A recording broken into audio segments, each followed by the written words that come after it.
Hola, ¿cómo están? Mucho gusto, Mauricio Chumaña les saluda nuevamente. Bien, ahora vamos a hacer ya la explicación del circuito en forma práctica. Como ustedes recordarán, nosotros en la clase anterior, sí, habíamos explicado cómo es la estructura del circuito en forma pictórica. De hecho, lo importante es que ustedes apliquen cualquiera de los dos medios, sí, que en este caso tenemos en el lado derecho el circuito, lo que nosotros llamamos esquemático, y el circuito pictórico. Siempre haciendo las consideraciones, por ejemplo, correspondientes. Recuerden que en estos puntos de acá, en el circuito pictórico, son puntos de conexión, en este caso en un mismo lugar. Por lo tanto, si nosotros recordamos, por ejemplo, en la estructura, por ejemplo, del protobar, van a ver ustedes que yo he colocado estas líneas, por ejemplo, roja y amarilla, muy leve la amarilla. Sí, ustedes van a ver que, por ejemplo, toda esta línea roja es un punto de conexión. ¿Sí? Entonces, es lo que hemos nosotros relacionado con lo que tenemos en la pantalla. Ahora bien, sí, vamos nosotros a presentar nuestro circuito ya terminado. Entonces, miren, por ejemplo, el circuito terminado consta de los mismos componentes que los habíamos mencionado. Lo único que vamos a cambiar o a variar es, por ejemplo, la utilización de este transformador de corriente. Sí, de hecho, nosotros podríamos seguir trabajando con nuestra batería de 9 voltios. ¿Sí?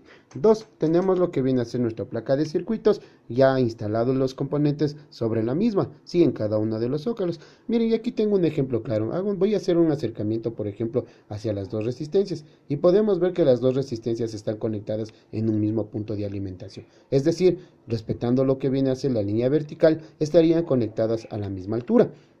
¿Qué me da a entender? Me da a entender que yo las dos, por ejemplo, las dos resistencias, yo las conecté en el mismo lugar. ¿Sí? Si estamos, entonces, con esa aclaración, de hecho, para que ustedes puedan realizar los circuitos, sí, para que no se confundan y de hecho puedan ustedes conectar adecuadamente. En la última parte también podemos observar, por ejemplo, ya cómo hemos conectado, por ejemplo, lo que viene a ser la línea negativa y la línea positiva. No hay ningún problema, lo importante es que ustedes identifiquen claramente cuándo van a alimentar de positivo o cuándo van a alimentar de negativo a las líneas horizontales. En mi caso, por ejemplo, miren lo que yo hice. Diferencié, por ejemplo, con color rojo lo que viene a ser el positivo y con color gris o negro en lo que viene a ser la alimentación negativa. Y todo lo que es la línea horizontal, de inicio hasta fin, tanto en la parte superior sería en este caso positivo y en la parte inferior sería negativo. ¿Sí? Entonces, ya hecho el circuito, nosotros vamos a tener los componentes, las dos resistencias, que es las que se marcaban, por ejemplo, en el diagrama. ¿Sí? Tenemos los dos diodos LED y tenemos el transistor. Adicionalmente, lo que nosotros tenemos en la parte de un costado, ¿sí? Tenemos lo que viene a ser el pulsador.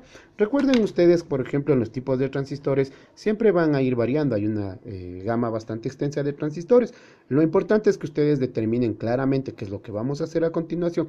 Claramente, cómo se identifica, por ejemplo, la base, el emisor y el colector. Sí, de hecho, hoy les voy a presentar cómo funciona el circuito y a continuación, sí, le desmontaré al transistor para explicarles cómo se identifica la base, el emisor y el colector utilizando el multímetro. ¿Sí? Bien, entonces, colocado ya los componentes ahí, vamos a presionar nosotros nuestro pulsador, ¿sí? Y podemos observar que los diodos encienden.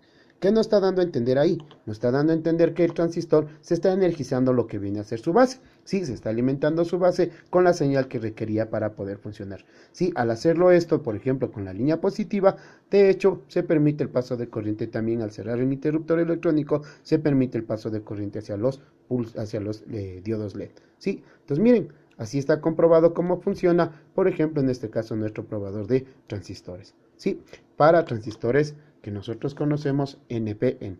Claro que ya dependería de la creatividad de ustedes, por ejemplo, para hacer un comprobador de transistores, sí, por ejemplo, PNP. Sí, ahora recuerden ustedes que al cambiar la base tendrá que energizarse de línea que de línea en este caso negativa y obviamente permitir el paso de corriente positiva. Les dejaría eso como incógnita, ¿no? Porque obviamente eso ya sería para la creatividad de ustedes, de acuerdo a los componentes que tengan en su kit. ¿Hecho? Bien, entonces, a continuación les voy a comprobar, ¿sí? Con el multímetro, cómo se determina, por ejemplo, la base, el emisor y el colector.